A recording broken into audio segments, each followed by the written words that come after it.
Atos capítulo 3, versos 19, 20 e 21. Arrependei-vos, pois, e convertei-vos para que sejam apagados os vossos pecados e venham, assim, tempos de descanso pela presença do Senhor. E envie Ele a Jesus Cristo, que já vos foi pregado antes. Convém que o céu permaneça, o retenha, até os tempos da restauração de todas as coisas pelas quais falou Deus pela boca de todos os seus santos profetas desde o início. Vamos de novo, verso 21. Convém que no céu ele permaneça até os tempos da restauração de tudo, dos quais Deus falou pela boca de todos os seus santos profetas desde o princípio. Então, hoje 1 em cada 3 pessoas nesse planeta é cristã. Nós, segundo o Centro para Estudos do Cristianismo Global do Seminário Teológico Gordon Conwell, temos cerca de 2,7 bilhões de cristãos no mundo. O islamismo tem entre 1 bilhão e 200, 300 milhões. O hinduísmo e o budismo têm adeptos de centenas de milhões. E nós crescemos mais rápido do que a taxa de natalidade, acredite. Há mais cristãos vivos na terra do que cristãos que morreram e estão no céu. Algumas projeções marcam um crescimento para os próximos anos em mais de 100 milhões por ano e depois só aumentam depois disso.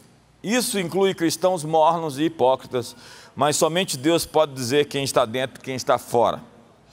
Existe uma mudança, então, no rosto do cristianismo no mundo. Não é mais tão europeu como no passado a face cristã no mundo. Ela é mais africana, mais asiática e mais latino-americana. A Europa hoje é vista como um campo missionário. Quantos querem pregar o evangelho lá? A América Latina tem mais de 600 milhões de cristãos hoje. Em números oficiais, o Brasil é o segundo país mais cristão do mundo.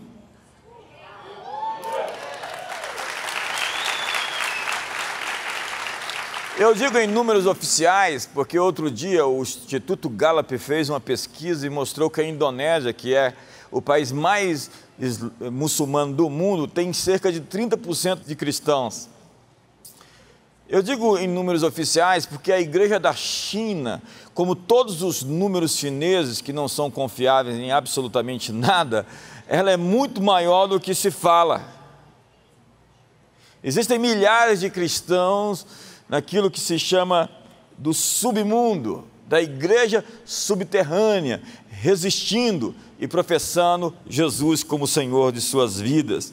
Isso ainda no Irã, existe um avivamento acontecendo em tempo real, em terras onde você nem imagina onde Deus pode entrar.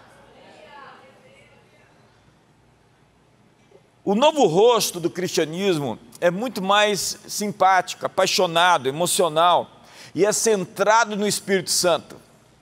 Nós estamos passando de uma transição, de uma mensagem da depravação total e indignidade humana para uma visão da futura glória e do poder da nossa espécie. É o que pregava George Fox, que era o líder dos Quakers.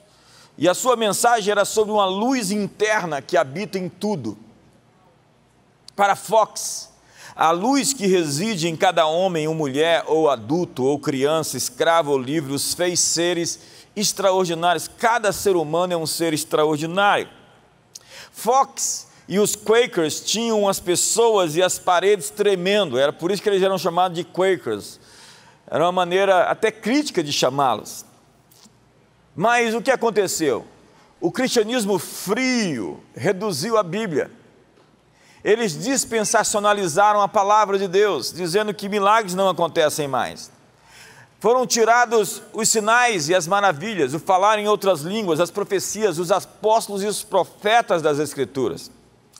Engraçado que essas mesmas pessoas que mutilaram a Bíblia são justamente os maiores críticos e perseguidores dos que querem a Bíblia inteira. Lutero e Calvino são heróis de um tempo, mas a mensagem deles precisa de atualizações. Os seguidores de Calvino e de Lutero falharam em tomar a chama que eles acenderam e levar adiante a nova reforma. A nova geração deveria dar um novo passo. O novo rosto da fé cristã no mundo está sendo mudado. E a igreja está sendo reevangelizada para o evangelho do reino de Deus. A mentalidade do reino é sobre ser sal da terra, influenciando a sociedade. O pensamento do reino está realmente preocupado com a janela de segunda a sexta-feira e não somente com os cultos de domingo. É sair daqui, desse quartel-general que se chama igreja, e ir ao mundo amanhã e o restante da semana, sendo luz do mundo e sal onde você estiver na sua esfera.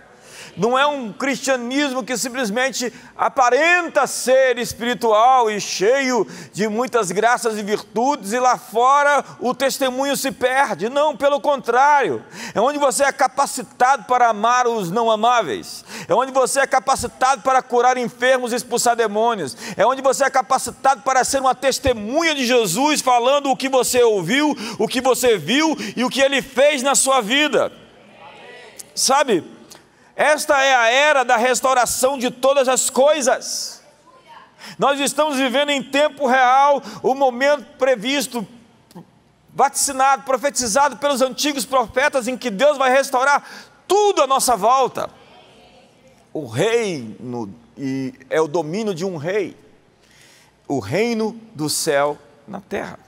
Então Mateus 24, verso 14 diz que será pregado o evangelho do por todo o mundo, para testemunha a todas as nações, então virá o fim. O evangelho que pregamos é o evangelho do reino de Deus. Nós não estamos pregando uma religião para você, nós estamos falando do governo de Deus que está chegando. Como é que é a oração do Pai Nosso? Venha a nós o teu, faça-se a tua vontade, assim na terra como no céu. Então a ideia de Deus é capturar os reinos do mundo e estabelecer o seu domínio sobre toda a criação. As palavras reino, Basileia, é usada 156 vezes no Novo Testamento. João Batista anunciava o reino de Deus. Mateus cita o reino de Deus 56 vezes. Marcos utiliza 20 vezes, João 5 vezes, Atos 8 vezes, Paulo 16 vezes. A mensagem da igreja é o reino de Deus.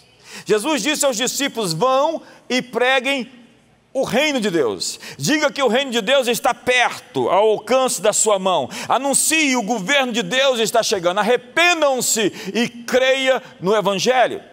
Paulo diz que a mensagem do reino se evidencia pelo poder de Deus. O reino de Deus não se constitui em palavras, mas em poder. Nós não estamos anunciando uma religião, mas estamos anunciando que é uma troca de sistema. Justiça, alegria, paz, gozo do Espírito Santo estão chegando. A justiça vai descer do céu como um orvalho, a retidão vai correr como um rio perene. Todas as coisas que resistem ao evangelho vão ser postas por estrado dos seus pés. Sim, o rei virá de Sião e enviará o seu cetro, dizendo: governa no meio dos teus inimigos. Apocalipse 11, verso 15 diz: e o sétimo anjo trocou a trombeta, e houve no céu grandes vozes, dizendo: o reino do mundo, deste mundo, se tornou de nosso Senhor e do seu Cristo, e Ele reinará pelos séculos dos séculos.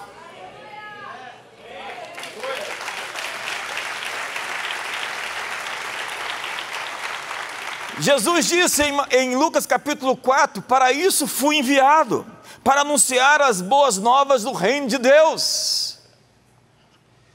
Sabe, Ele disse: eu sou a porta, o caminho que abre para a entrada do reino. A salvação é o meio de você entrar no reino. Colossenses diz que nós fomos transportados do império das trevas para o reino do Filho do seu amor. Nós estamos falando de uma cidadania legal. A oração do Pai Nosso reza o governo de Deus vindo. Mas, contudo, entretanto, a maioria dos púlpitos hoje está pregando uma outra mensagem. É incrível como que nós estamos pregando outra mensagem que não é o governo de Deus chegando. Há mesmo pregadores pregando que o governo do mal está vindo. A mensagem deles é de trevas. A publicidade que eles fazem é da escuridão. E você dá audiência.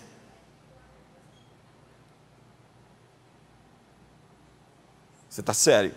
Ainda bem. A palavra é arrependei-vos. Você tem que mudar a sua maneira de pensar e se concentrar no reino de Deus. Romanos capítulo 12 diz: rogo-vos, pois, irmãos, pelas misericórdias do Senhor, que apresenteis o vosso corpo como sacrifício vivo, santo e agradável ao Senhor, que é o vosso culto racional. E não vos conformeis com este século, mas transformai-vos pela renovação da vossa mente, para que experimenteis qual seja a boa, agradável e perfeita vontade de Deus. O que o texto está dizendo? Você precisa renovar a sua mente para encontrar a vontade de Deus. Ok? Conformar é a palavra sustematizos, que significa esquemas ou sistemas. Trata-se de dogmas, doutrinas fechadas, bitoladas. Nós temos que sacrificar as vacas sagradas da nossa experiência doutrinária cristã.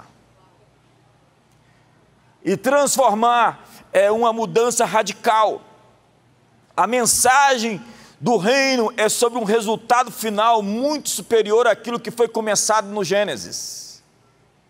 O chamado da igreja é estabelecer o senhorio de Jesus Cristo. É dizer, tudo vai se dobrar, você vai se dobrar. Chega lá para o seu chefe, cuidado para não ser demitido, e fala, você vai se dobrar em nome de Jesus. Chega para o seu marido essa noite e fala, você vai se dobrar. Ou vai ser dobrado. A propósito, tudo nesse universo que não quiser se dobrar, vai se dobrar, porque todo joelho se dobra e toda língua confessa que Jesus é o Senhor. Então, a igreja não deveria ser a voz do medo. Nós abrimos o livro de Apocalipse e ficamos com medo. A palavra Apocalipse é revelação. É a revelação da vitória do Cordeiro sobre todos os seus inimigos. Então, quando você abrir o livro de Apocalipse, você deveria ficar empolgadíssimo, porque a igreja é a voz da esperança. Nós somos profetas da esperança, mas nós adquirimos na jornada algumas doutrinas pagãs. Uma delas é a visão de que o mundo material é mau. Isso é gnosticismo. Isso é platonismo. Então, o mundo espiritual é bom, o mundo material tem que ser destruído. Olha o que diz Isaías: Deus não criou a terra para ser o caos, mas para ser habitada. Jesus disse, os mansos herdarão a terra. Eu pensei que herdariam o céu. Salmo 115, verso 15 diz, os céus são os céus do Senhor, mas a terra deu a ele aos filhos dos homens. Obrigado, olha lá. A terra deu a ele, a quem? Quantos são filhos de algum homem, nasceu de algum homem? Quantos não são ETs, nasceram nesse planeta devidamente por uma mulher? Muito obrigado. Então Deus diz, habita na terra, faz o bem e serás seguro. Os mansos herdarão a terra. A terra foi confiada ao homem. A parábola de Mateus capítulo 20, de que o homem plantou uma sebe, colocou nela um lagar e plantou uvas, uma vinha. E ele pediu os frutos daquela terra, enviou seus mensageiros e espancaram, depois enviou o seu filho e o mataram. Ele está contando a história de que Deus deu a terra para o homem dar frutos, entregar seus frutos, mas os homens não quiseram. Então Jesus pergunta, o que fará a esses homens maus? Tirará essa terra deles e dará a homens que entreguem seus respectivos frutos. Daniel capítulo 7, verso 13 diz, eu estava olhando nas minhas visões da noite, e eis que vinha como as nuvens do céu, como um filho do homem, dirigiu-se a um ancião de dias e o fizeram chegar até ele. Verso 14. E foi-lhe dado domínio e glória e o reino para que os povos, nações e homens de todas as línguas o servissem. O seu domínio é domínio eterno, jamais passará, o seu reino jamais será destruído. Veja o verso 18. Mas os santos do Altíssimo receberão o reino e possuirão para todo sempre, de eternidade a eternidade. Veja o verso 27. O reino e o domínio e a majestade dos reinos debaixo de todo o céu serão dados ao povo dos santos do Altíssimo. O seu reino será reino eterno, e todos os domínios o servirão e o obedecerão. Jesus disse: ide por todo o mundo e fazei discípulos de todas as nações, batizando-os em nome do Pai, do Filho e do Espírito Santo. Eis que estou convosco, ensine-os a guardar todas as coisas que eu vos tenho ordenado. Eis que estou convosco todos os dias, até a consumação dos séculos.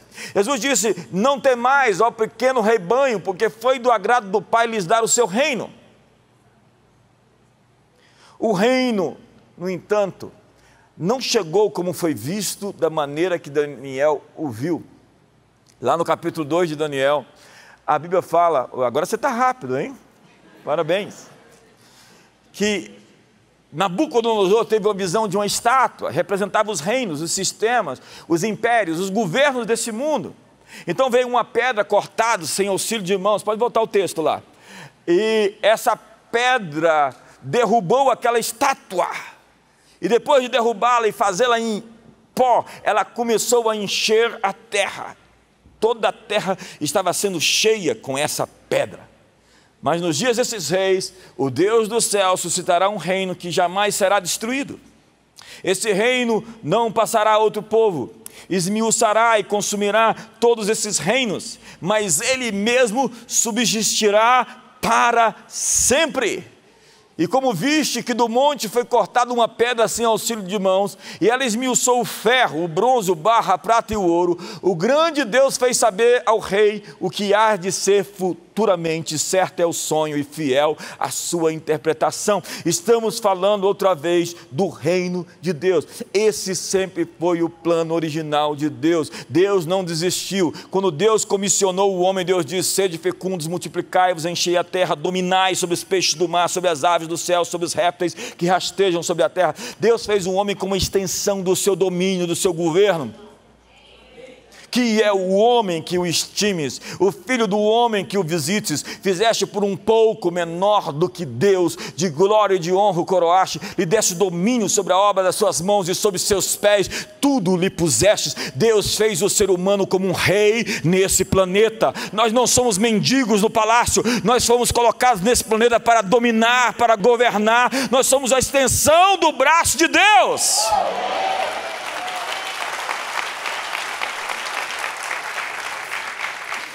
Então, há 7 versos que diz que Jesus está assentado à direita do Pai esperando.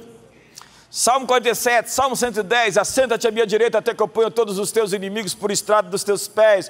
1 Coríntios capítulo 15 diz: convém que ele reine até que todos os seus inimigos sejam postos por estrado dos seus pés. Está rápido.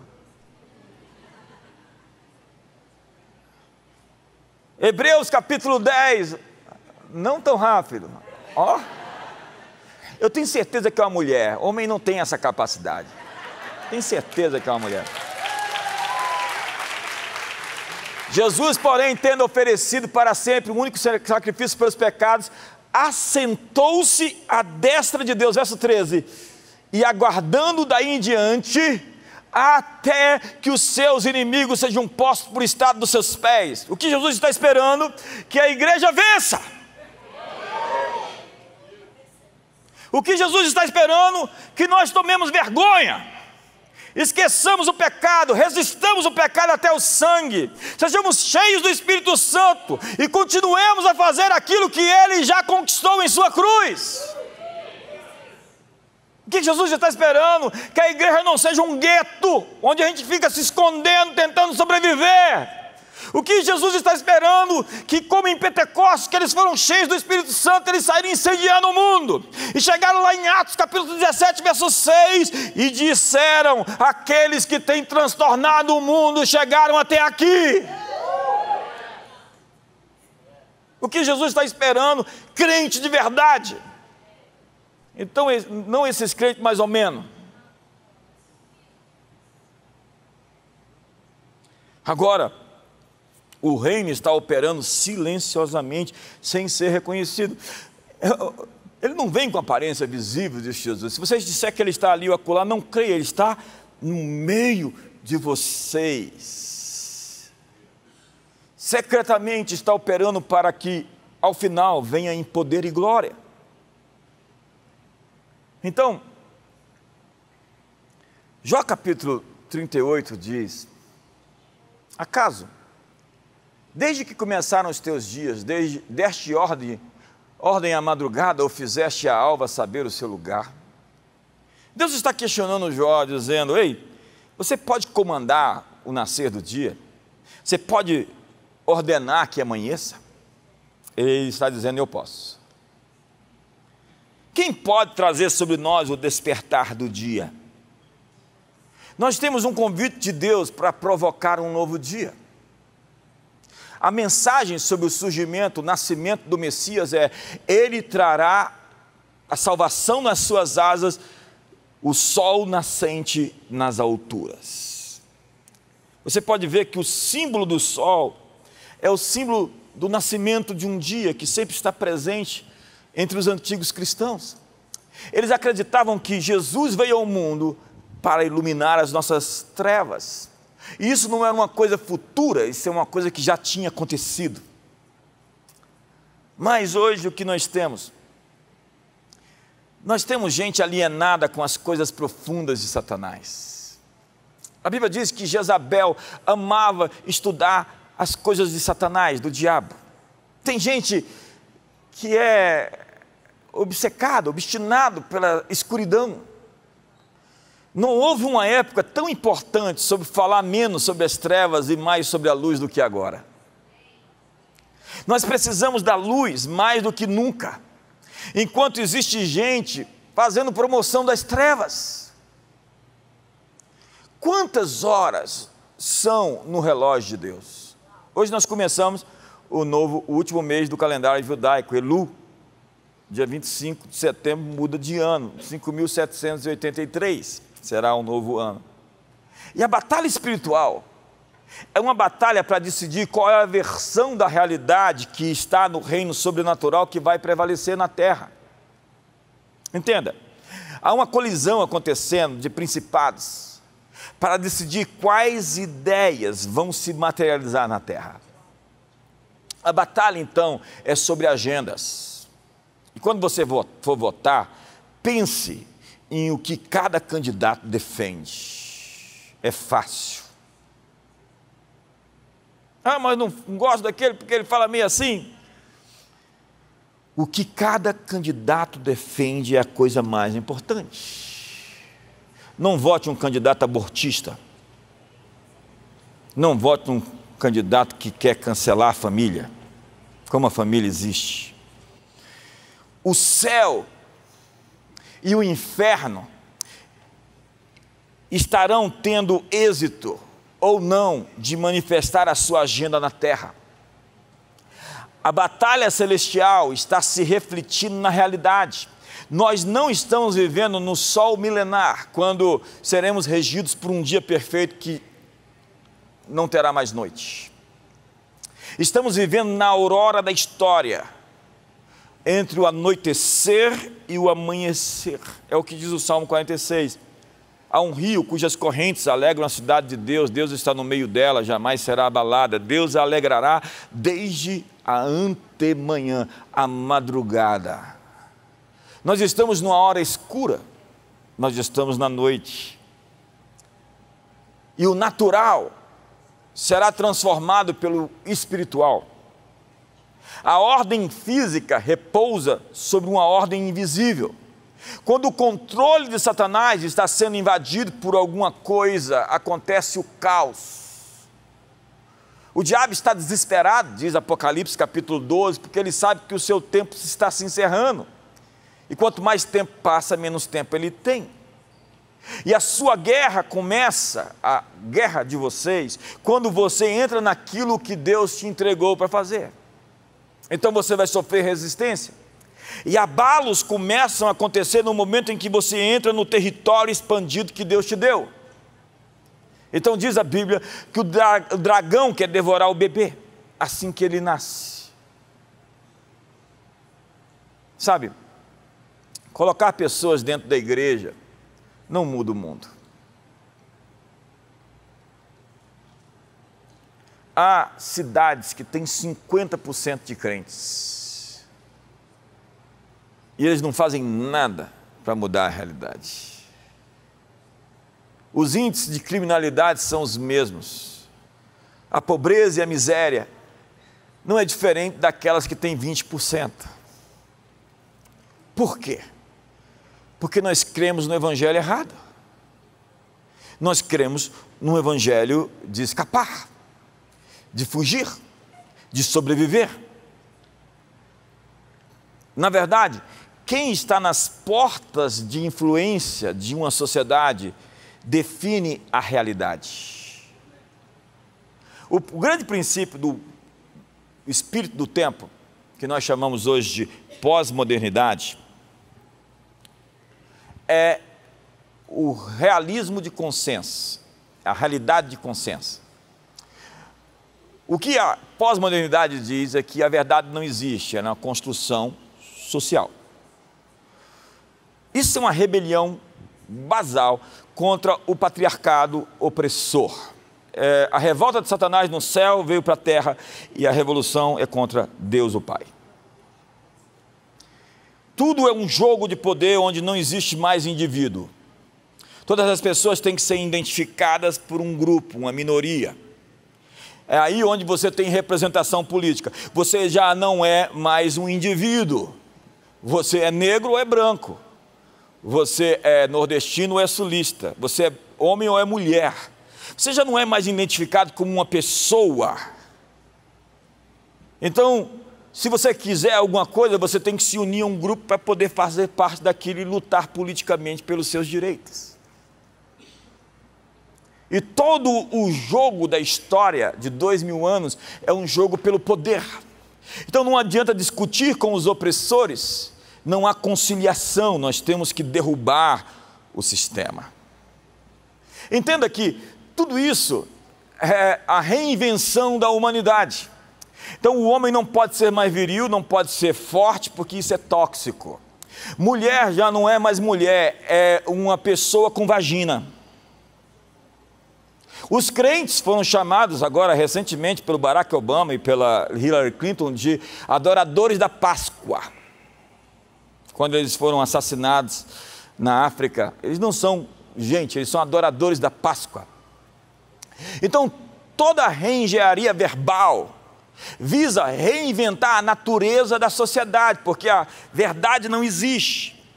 Então, se eu decidir que sou a mídia, com a arte e o entretenimento, e com os grupos políticos que fazem leis, e com os metacapitalistas que têm o dinheiro, o que é uma família? Eu vou empurrar a goela abaixo da sociedade, dizendo o que se trata de uma família. Uma família é isso e ponto. Uma família não é como 2000 anos foi. Nós queremos redefinir a sociedade. Nós vamos dizer para você o que é a sociedade. Entenda que quem vence a guerra cultural define o que é a verdade. E nesse jogo, algumas palavras são proibidas. Algumas linguagens não podem ser ditas. É a novilíngua. Você conhece George Orwell, 1984. Não se pode usar alguns termos, já que esses termos têm uma série de fobias. Nazista, taxista, você sabe. Então entenda, se nós não nos posicionarmos dentro de uma perspectiva política, econômica, social, eles vão dizer para os nossos filhos o que os nossos filhos têm que acreditar. Vão empurrar a goela abaixo da gente que um homem adulto pode fazer sexo com a criança. uma sociedade de homens fracos vai aceitar que crianças façam sexo com adultos. Enquanto houver homem no Brasil, isso não vai acontecer.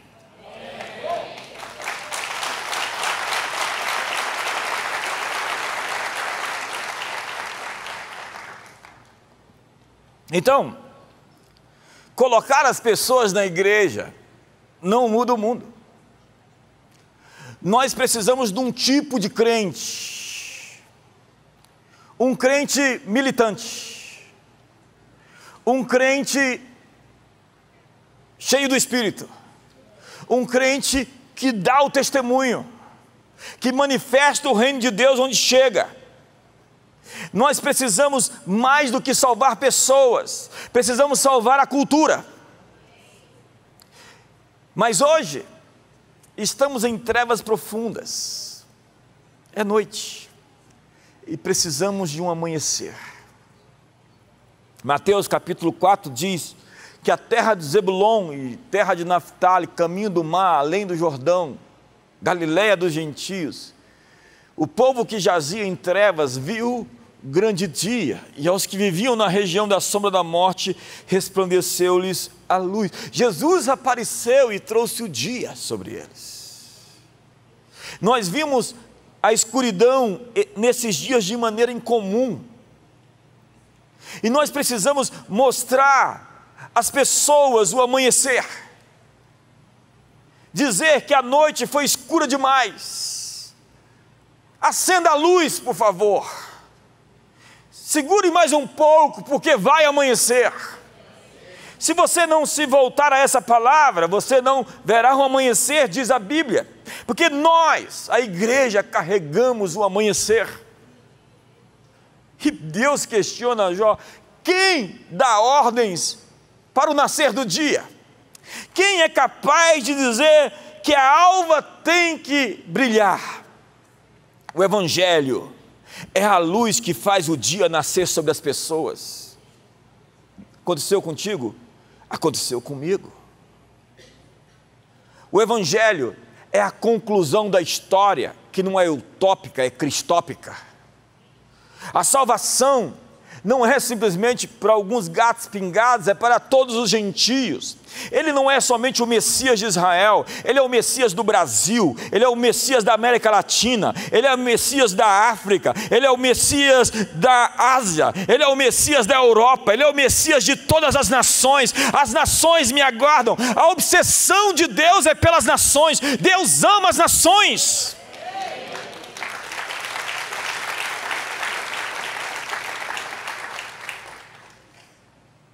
A salvação é para todas as nações. Uma família eterna no mundo vivendo em um amor é a utopos. Não topos lugar. É o lugar que não existe, que todos os escritores renascentistas utópicos tentaram. Francis Bacon, Tomás de Campanella, Thomas Morus. A ideia de um mundo perfeito, fraterno, não igual, porque para você ter igualdade, você tem que acabar com a liberdade. Nem debaixo do mesmo teto, os irmãos não são iguais. Como você quer criar uma sociedade completamente igualitária? É só mesmo violentando as pessoas, acabando com as suas liberdades, que você vai ter um mundo onde todo mundo quer ser John Malkovich. Soldadinhos de chumbo. Somente um tijolo na parede, como dizia o poeta Pink Floyd. E a transformação é da terra no céu. Olha a oração do Pai Nosso: faça-se na terra como no céu. Faça-se na terra como no céu. Faça-se no Brasil como no céu. Faça-se em Brasília como no céu. Faça em minha casa como no céu. Faça na comunidade das nações como no céu. A ideia é que Deus quer invadir esse mundo. Ele quer celestializar a terra. Essa é uma mensagem muito séria. Ela é assim, a introdução da nossa conferência global. Ei, está renascendo, o mundo está surgindo, o mundo esplêndido está chegando. Vai amanhecer, senhoras e senhores, vai amanhecer. Eu acho que você não está entendendo. Vai!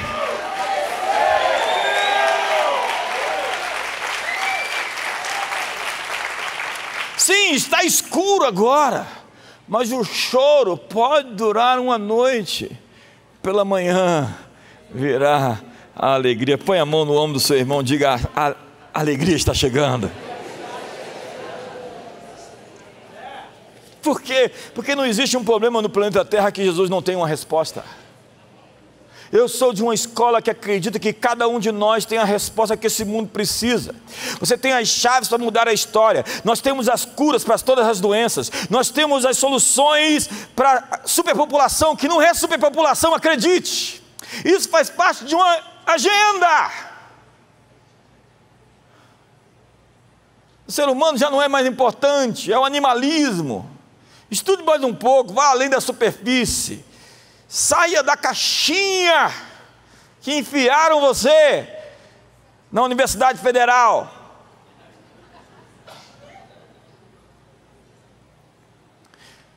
Arrependei-vos, mude a sua perspectiva da realidade.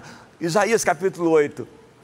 Deus fala: se eles não consultarem a mim, mas consultarem os que cheireiam, consultarem os mortos, consultará os mortos em favor dos vivos, a lei e ao testemunho, e se eles não disserem assim, não verão a alva, eles não verão o dia amanhecer, se eles não forem para a lei e para o testemunho.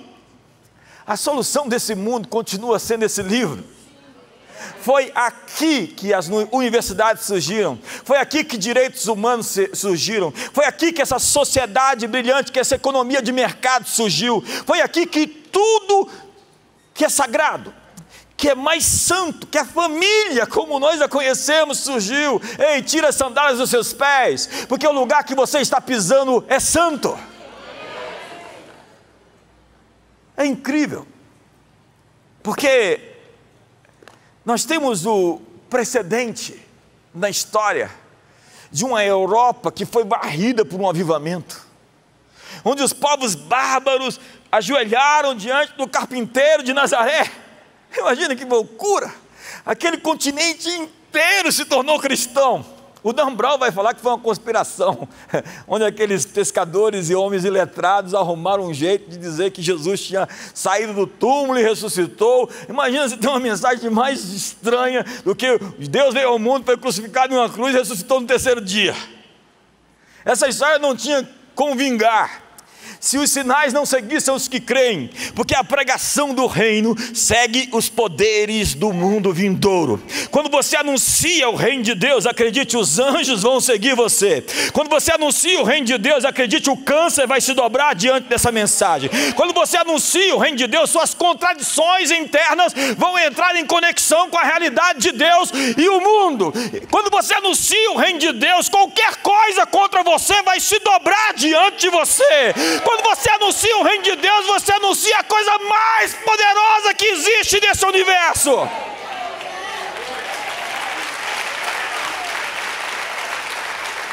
Anunciai que o reino de Deus está próximo não é que ele está vindo, não.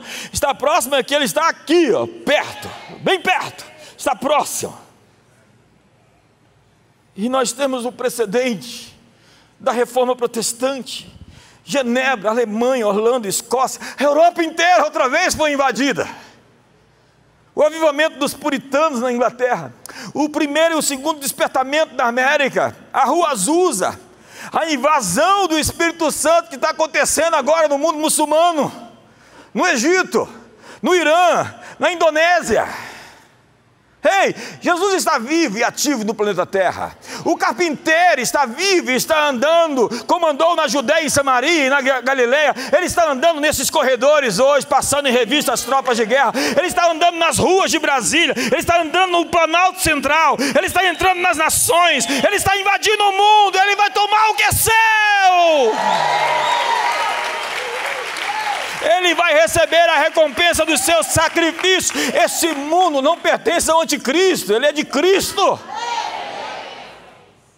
Para de pregar o anticristo.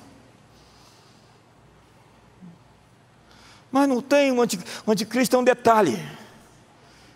Não grite o que a Bíblia sussurra. A mensagem é Cristo, o espírito da profecia é Cristo, nossa mensagem é cristocêntrica. Ele está no trono, Ele reina para sempre, Ele é quem era, que há de vir. Ele é o leão de Judá, a rosa de Saron, o lírio dos vales, a resplandecente estrela da manhã, o sol da justiça, Rei dos reis, Senhor dos senhores. O reino de Deus vem sobre cada indivíduo de maneira pessoal. O reino de Deus é uma atmosfera de avanço na sociedade. O reino de Deus é uma realidade terrena presente e não uma realidade celestial futura. Então, nas parábolas de Jesus, nós vemos o progresso do reino que está chegando aos poucos e de maneira imperceptível. Você acredita que o mal está vencendo? Sinto dizer, você não está vendo o que está acontecendo. O mal está crescendo, as trevas cobrem a terra, sim, mas sobre ti está nascendo a glória do Senhor resplandecente. Das 7 parábolas de Mateus capítulo 13, 4 comparam o reino de Deus a processos de crescimento. O semeador saiu a jogar sementes. É a primeira. O reino de Deus é semelhante ao homem que semeia boa semente no seu campo, enquanto os homens dormem, e vem o inimigo e semeia o joio no meio do trigo e retira-se. A parábola do joio ensina que o crescimento do reino ocorre simultaneamente com o crescimento do trigo. O trigo vai crescendo junto com o joio, sem saber ao certo quem é quem. Assim também na parábola da rede, joga-se as redes e pegam-se peixes bons e peixes maus. Então os anjos separarão no dia do juízo os maus dentre os justos. Na parábola do grão de mostarda, a menor das sementes, ela se transforma numa árvore que abriga as aves dos céus. Uma pequena semente, a menor delas, que se transforma em uma árvore. O reino de Deus vai crescendo. Na parábola do fermento, nós vemos a vinda progressiva do reino, onde uma mulher colocou 3 medidas de fermento em uma massa, e de forma gradual, invisível, sem ninguém ver, foi permeando a totalidade. Há uma conspiração de Deus na história. Você acha que os socialistas fabianos planejaram a tomada de tudo? Você acha que a escola de Frankfurt está um passo à frente do Criador do universo? Você acha que o Fórum de São Paulo está vencendo a batalha? Você não sabe qual é a próxima jogada do Criador. Nessa hora ele tem a mão na peça e ele vai mover. Prepare-se, porque o mundo vai tremer com o seu poder.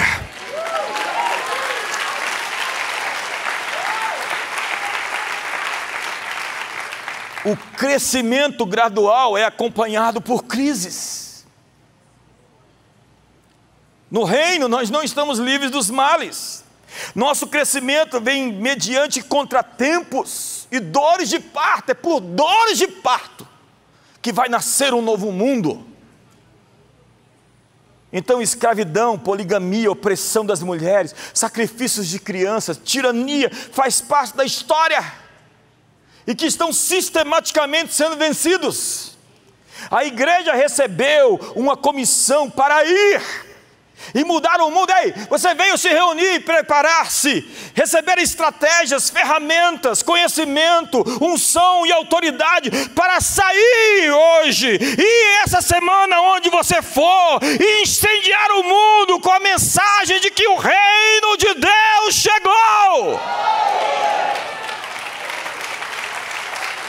Então os que praticam o mal, arrependam-se. Os injustos, convertam-se. Deus, não levando em conta o tempo da vossa ignorância, chama todos à reconciliação. Diga às pessoas, Deus está lhe chamando para se reconciliar com Ele. Ele criou uma ponte entre os céus e a terra e está convidando todos os humanos para se juntar à batalha dEle, à família dEle, à fraternidade de um povo que se ama, se respeita, se perdoa, leva os fardos uns dos outros, dá suporte uns aos outros. Isso é a igreja. Mas o que fizemos? Nós revisamos a fé cristã e a teologia para se adaptar ao mundo moderno. Foi isso que os cristãos fizeram no iluminismo. Nós tentamos fazer o cristianismo uma opção intelectual viável. A religião, então, se tornou um direcionamento ético. Vá em cada capital europeia e você vai ver no centro da cidade uma basílica, uma catedral gótica, uma igreja cristã. Lá em Basel, Basileia, a cidade é chamada de reino. Em Genebra, veja quem está lá, a Catedral de Saint-Pierre, de João Calvino. Veja na Alemanha, o tanto de igreja. A vida girava em torno da igreja. Foi assim que esse mundo foi construído. A igreja tinha os grandes cientistas: Copérnico, Galileu Galilei, Kepler, Isaac Newton. Chamavam o carpinteiro de Senhor. O quinto evangelho, Johann Sebastian Bach. A música, as canções, as sinfonias foram em homenagem a ele. A engenharia, os avanços. Esse mundo, hoje querem tirar os símbolos cristãos da sociedade. Tem que fazer tábula rasa mesmo. Tem que acabar com tudo. Porque tudo que se pisa, está pisando na obra de 2000 anos, daquele que morreu no Monte Calvário. Então, sacrificaram os fundamentos da fé para que a fé fosse aceita, criaram a teologia liberal. Mas o fascismo nazista, o comunismo bolchevique, as duas guerras mundiais do século XX, a era dos extremos, segundo Eric Hobsbawm, destruíram a esperança. Então o que a igreja fez? Passou a ler a Bíblia com uma perspectiva pessimista da cultura. Aguardamos o tempo da destruição de todas as coisas e não o tempo da restauração de todas as coisas. Nós não vamos ter um fim do mundo, vamos ter um fim de uma era. Então temos a cultura da desesperança. E muitos pastores ficaram aficionados às calamidades, tsunamis, anticristos, bestas, guerra nuclear. E muitos, para fugir da realidade, preferem morrer, ir para o céu, ser arrebatados. A nossa bendita esperança, que é o retorno de Jesus, se tornou na bendita fuga. A igreja não está enfrentando o inimigo, a igreja está tentando sair e ir embora. O negativismo trouxe uma nova escatologia. A escatologia é o estudo dos dias finais, a imortalidade, céu, inferno. E ela não é periférica ou neutra, como alguns acreditam. A percepção escatológica afeta todos os movimentos de um homem, de uma comunidade. E nós temos 3 linhas, que representam 3 visões sobre o futuro. A linha dispensacionalista, totalmente reta, onde o mundo foi cortado em dispensações. Então ali, pelo ano 0, quando Jesus morreu no ano 33, começou a era da graça. Então tem uma outra fração de 7 anos lá no futuro, que vai se chamar do retorno da lei. O tempo de angústia de Jacó, a grande tribulação, para depois voltar. Isso é o mundo dispensacionalista. nós temos uma segunda visão, que é a visão restauracionalista. É a visão de restauração. Acredite, eu fui criado nessa visão dentro das comunidades evangélicas. Tinha um livro chamado Verdades Atuais, e todas as comunidades evangélicas do Brasil estudaram esse livro, as antigas. Então, o mundo estava muito bem, aconteceu, a igreja chegou, subiu, e de repente ela começou a cair. Ela declinou, ela se vendeu, ela casou com o Estado, houve... Constantino misturou doutrinas estranhas ao cristianismo, misturou o paganismo com o cristianismo, então houve essa apostasia, e depois a igreja começou a descobrir as verdades, a reforma protestante, o avivamento de cura, o derramar do Espírito, as missões, então está num movimento de restauração. Então, nós temos uma linha reta, o dispensacionalismo, e temos essa linha de quem vai subindo e depois cai e depois vai voltando. Mas nós temos uma terceira opção, que nós chamamos não de progressismo, mas de progressivismo, que é a visão de que Deus sempre está vencendo. Deus está sempre vencendo, Deus está sempre vencendo, Deus está sempre vencendo, Deus está sempre vencendo. Ele nunca perdeu nada. Parecia que tem um gap ali entre o ano 1939 e 1945 que Deus sofreu. Não, Ele não sofreu. Ele tem uma carta na manga, Ele tem uma estratégia por detrás. Ele está vendo a quinta jogada lá na frente. Na verdade, Ele está vendo o final do jogo antes do jogo começar. Deus nunca perdeu uma guerra. E se parece que Deus perdeu, é porque você ainda não viu o fim.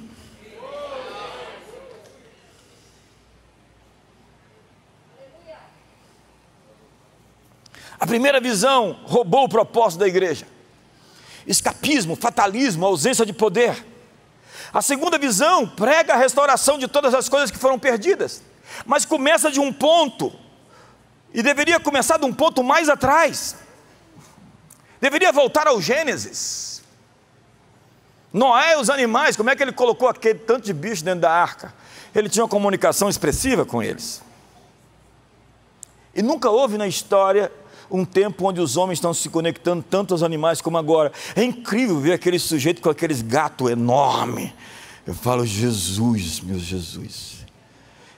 E eles abraçam os gatão, os leão, e eles ficam ali. Eu falo, Jesus, isso pode dar ruim, Senhor. Eu vi um sujeito com um crocodilo outro dia, e com as hienas. Esta reconexão do homem com a natureza. Então dores e espinhos serão substituídos, onde a ciência vai acabar com a miséria, porque a ciência de Deus é completa e a sua tecnologia é perfeita. Então quando você olha para Nova Jerusalém, você vê uma cidade extremamente tecnológica, completamente científica. É um cubo que o asfalto é de ouro, o mar é de cristal, as portas é de jaspe, de berilo, de sardônia. Uma cidade totalmente tecnológica. E o trabalho pesado, então, é substituído outra vez pela volta do jardim, onde se produz muito mais com menos esforço. A palavra robô quer dizer escravo. No futuro, os robôs vão fazer o trabalho pesado. Ah, mas vai faltar emprego por causa dos robôs. O problema é que a gente tem uma visão de falta. Sabe, o Kasparov perdeu o jogo de xadrez por Brutry, que era um compra própria. Você assistiu o Exterminador do Futuro? Eu só gostei do primeiro. Então eu vou começar a aterrissar. Eu podia entrar mais fundo nisso aqui, mas não é meu tema, porque eu já estou pregando aqui há 5 minutos. Tem as pessoas saindo, eu acho que vai chamar mais gente para vir. Mais 10 minutos. Uma emoção. A tecnologia às vezes falha. Isaías 11. Filho e gordo se alimentarão juntos pelo campo, e uma criança os guiará. E diz no capítulo 65, o lobo e o cordeiro juntos se apacentarão. O leão comerá palha como boi, e o pó será a comida da serpente. Não farão mal nem dano algum em todo o meu santo monte, diz o Senhor. Paulo disse, do cativeiro da corrupção para a liberdade da glória de Deus, porque toda criação foi sujeita à vaidade não voluntária. Se um pai de família cai, um empresário, dono de uma empresa cai, como um pai de uma nação, um líder cai, tudo que está abaixo dele sofre. Quando o homem caiu, tudo abaixo dele caiu. E o que Paulo usa, a linguagem, é o cativeiro da corrupção. E o que Paulo está dizendo é que um dia, então o que Deus espera são filhos maduros. É gente que não está fugindo da paixão. Diz no verso número 3, seu povo, e no brilho dos seus santos você brilhará. Deus vai brilhar no brilho das pessoas. Como um exército surgindo na noite escura, no ventre da escuridão, na hora mais escura da madrugada, ungido com o orvalho da sua juventude. Chris Walton disse esses dias que a coruja é o símbolo de nossa estação profética. E as pessoas dizem, mas a coruja não é o símbolo do ocultismo? Se era, eu não sei, agora não é mais. Porque a coruja é o animal que Deus fez. A coruja representa a nossa estação profética porque ela vê à noite. E nós precisamos de olhos para ver nessa hora tão escura que nós estamos passando. E a pergunta que eu fiz semana passada é, agora é dia e nós estamos anoitecendo, agora é noite e irá amanhecer? A resposta está em Romanos capítulo 13. E digo isso, vós outros que conheceis o tempo, já é hora de despertar do sono, porque a nossa salvação está agora mais perto do que quando cremos no princípio. Vai alta a noite e vem chegando o dia. Deixemos, pois, as obras das trevas e revistamo-nos das armas da luz. Fique de pé. Eu tinha mais para pregar, mas você tem que ir embora.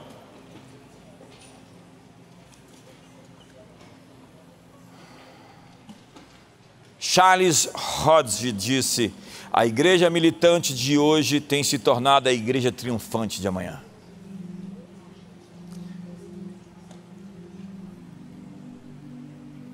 E no fim, o mundo inteiro sentirá o efeito do Evangelho. Porque existe uma conspiração divina em nosso favor. Deus está conspirando por esse mundo. Isaías 22, eu vou terminar com esse texto. São tantos, né? Olha só, presta atenção. Você não lê a Bíblia, então eu tenho que ler a Bíblia com você todo domingo aqui. É isso? Hã? Não? Você lê a Bíblia? Muito obrigado, parabéns, parabéns. Olha o que diz o texto. Olhai para mim e sede salvos, vós todos os limites da terra, porque eu sou Deus e não há outra. Por mim mesmo tenho jurado, da minha boca saiu o que é justo, e a minha palavra não tornará atrás diante de mim, se dobrará todo o joelho e jurará toda a língua. De mim se dirá, tão somente no Senhor há justiça e força, até Ele virão e serão envergonhados todos os que se irritarem contra Ele. Mas no Senhor será justificada toda a descendência de Israel, e nele se gloriará. Nós estamos por presenciar o nascimento de um novo mundo. Esse é o tema da conferência global. Nosso mundo está sendo aprimorado lentamente e gradualmente nos últimos 2000 anos. E 7 taças, 7 selos, 7 trombetas não significa algo ruim. Deus está julgando a impiedade, a injustiça e a maldade no mundo.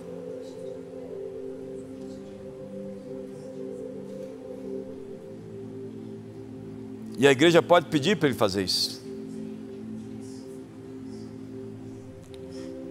João capítulo 12 diz, chegou o momento de ser julgado este mundo, e agora o seu príncipe será expulso.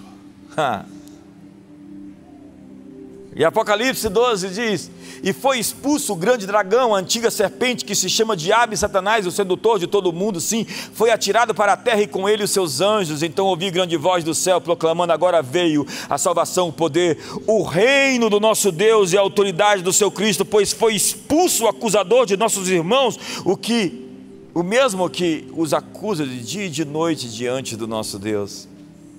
E diz Colossenses capítulo 2, que tendo cancelado o escrito de dívida que era contrário a nós, que constava de ordenanças, removeu inteiramente, encravando na sua cruz, e despojando os principados e potestades, publicamente os expôs ao desprezo, triunfando deles na cruz. O inimigo vai tentar a sua última cartada?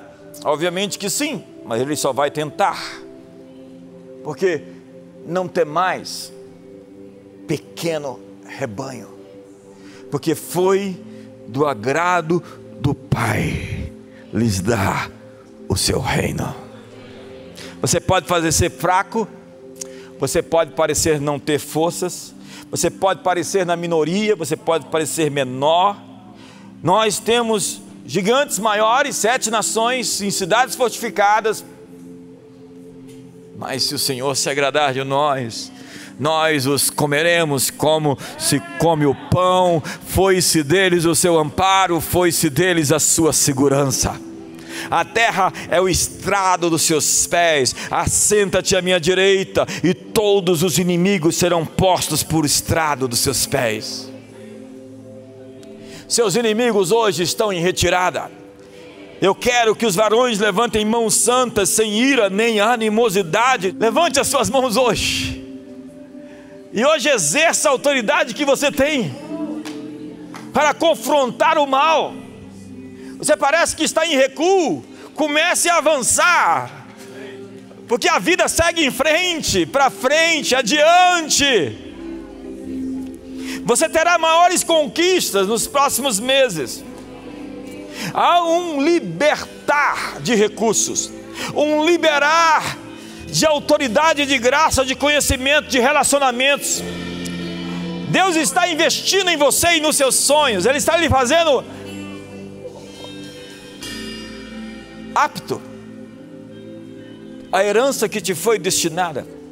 Ele nos fez idôneos à parte que nos cabe da sua herança nos santos, na luz.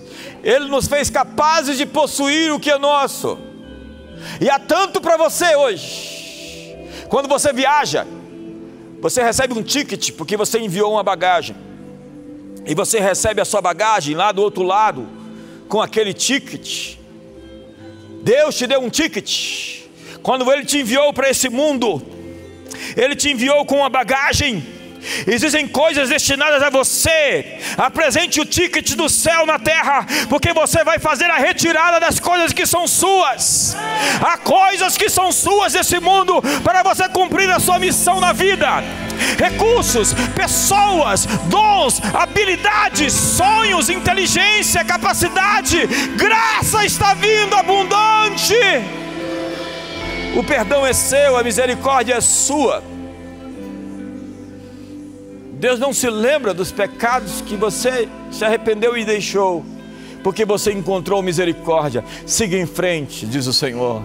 Se você está caído, levante-se, arrependa-se, para que venha sobre você tempos de refrigério. Pregue as boas novas do reino de Deus, porque Deus está lhe dando o aval, a permissão. Ele está assinando embaixo e está dizendo: você é meu, e eu tenho uma parceria com você nesse mundo. Quando filhos nascem, eles pedem coisas para os pais. Quando eles crescem e se tornam maduros, eles entram no negócio do pai. Jesus disse: negociai até que eu venha. O que Deus requer dos seus filhos é que seus filhos entrem no seu negócio, que é trazer o seu reino a este mundo. O negócio de Deus com esse mundo é trazer justiça, alegria e paz. O negócio de Deus nesse mundo é transformar a realidade com seus valores. Não é simplesmente pregar uma religião e tentar morrer e ir para o céu. É muito, muito além disso. Então receba a couraça da justiça, receba o cinturão da verdade, receba o capacete da salvação, os calçados da paz, o escudo da fé, a espada do Espírito. Deus está te cercando com um círculo de fogo por todos os lados. Ele está cercando a sua casa, a sua família. Deus está capacitando você. Receba uma nova unção, um novo manto, um novo vestido. Receba uma nova capacitação para os negócios, para as finanças, para os contratos, para os business que Deus tem para você. Receba uma capacitação para fazer uma família edificada poderosamente, de filhos cheios do Espírito Santo. Receba de Deus a força para resistir o mal, para permanecer de pé, para resistir às trevas, para expulsar aquilo que resiste você e que luta contra os planos que Deus tem para a sua vida.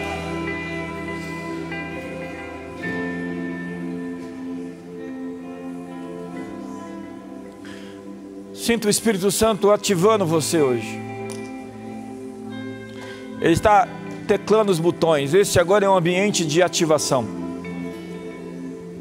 Ele está apertando e fazendo brotar do seu DNA, da sua fita genética, aquilo que Ele escreveu. Você sabe, você é um livro cheio de muitas letras, e Deus está dando significado às coisas que Ele pôs dentro de você e está trazendo para fora.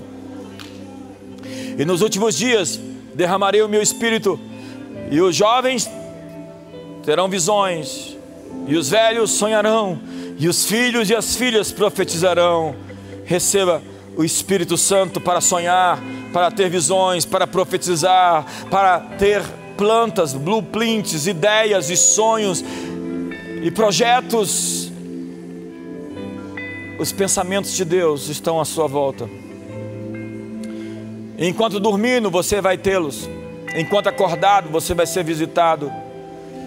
Na rua, na praça, na esquina, no shopping, na igreja, onde você estiver, Deus está no seu encalço, está chamando você. Ele está tocando a trombeta e convidando você a se juntar às forças do bem, à conspiração dos céus pela terra.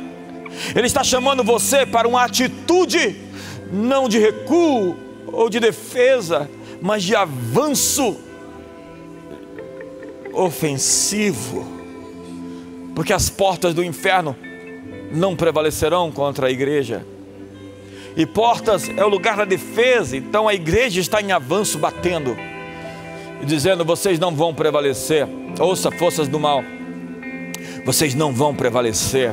Ouça, entidades das trevas, vocês não vão prevalecer. Ouça, você que nos resiste, você não vai prevalecer. Toda arma forjada contra nós não vai prosperar. Toda língua que ousa em juízo contra nós, nós te condenamos. Esta é a nossa herança, este é o nosso direito, que do Senhor procede.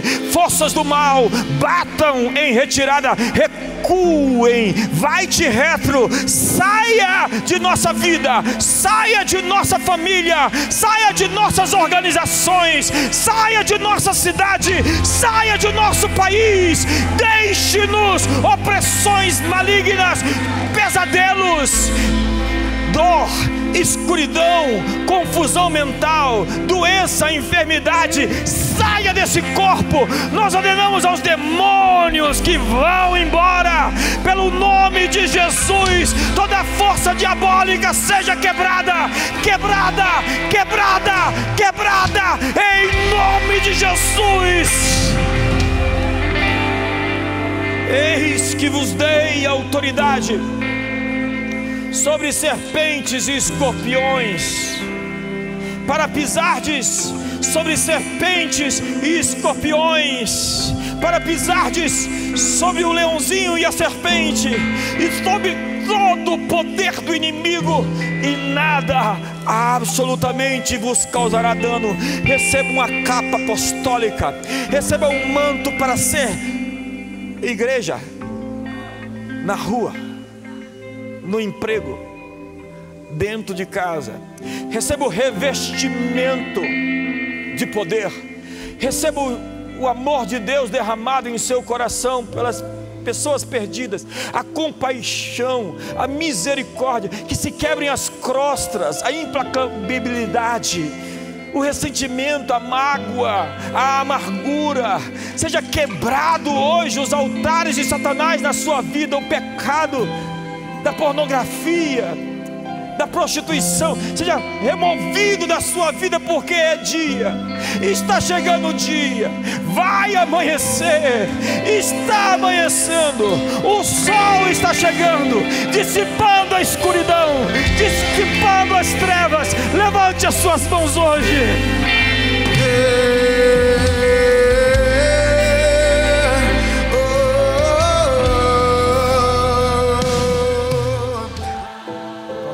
Fechados por um instante ainda, pense nas implicações de tudo o que foi dito essa noite. Se tudo isso é verdade, o mal será extirpado. Diz Malaquias que o justo pisará os ímpios como as lamas na rua. O mal será definitivamente julgado, lançado no lago de fogo e enxofre.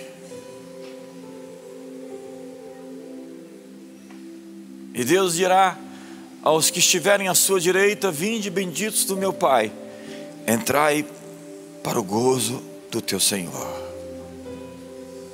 E os que estiverem à sua esquerda dirá: apartai-vos de mim, malditos, porque não vos conheço, para o fogo eterno. Esse é o dia de você escolher um lado, radicalmente. Não dá para ser um cristão progressista, não dá para flertar com os valores do mundo, com o espírito do tempo, a revolução ou a rebelião contra o Deus Pai. Não dá para abraçar essa visão da esquerda política. Amigo, amiga, tudo o que é trevas se manifesta quando a luz chega. As coisas reprovadas são mostradas quando a luz acende. A luz está acendendo, e os segredos dos corações humanos serão revelados. Então conheceremos como somos conhecidos. Pai, nos dá uma experiência essa semana, nos dá um vislumbre do futuro. Mostra-nos a tua glória, que como as águas cobrem o mar, será cheia a terra do conhecimento da tua glória, e as multidões afluirão para o monte da tua casa, e de Sião procederá a lei, de Jerusalém a palavra do Senhor. Descobrirá nesse monte o véu que cobre todos os povos, a coberta que cobre todas as nações. Como um pergaminho o céu será enrolado. Então veremos aquele que está no trono, aquele cujos anjos cantam: Santo, Santo, Santo é o Senhor dos exércitos. Toda a terra está cheia da sua glória. Ao que está assentado no trono e ao Cordeiro seja o louvor e a glória e a honra e o poder e o domínio pelos séculos dos séculos. Você sentiu que o céu está aqui? Quando nós começamos a falar do céu, o céu aparece. Há algo extremamente poderoso nesse ambiente, e você pode tocá-lo e pode viver nesse poder de milagres, de sinais, onde o impossível não existe, onde suas finanças serão transformadas, onde seu casamento será revestido de poder, onde seus filhos serão protegidos. Acredite, por causa da sua fidelidade, Deus vai proteger a sua descendência.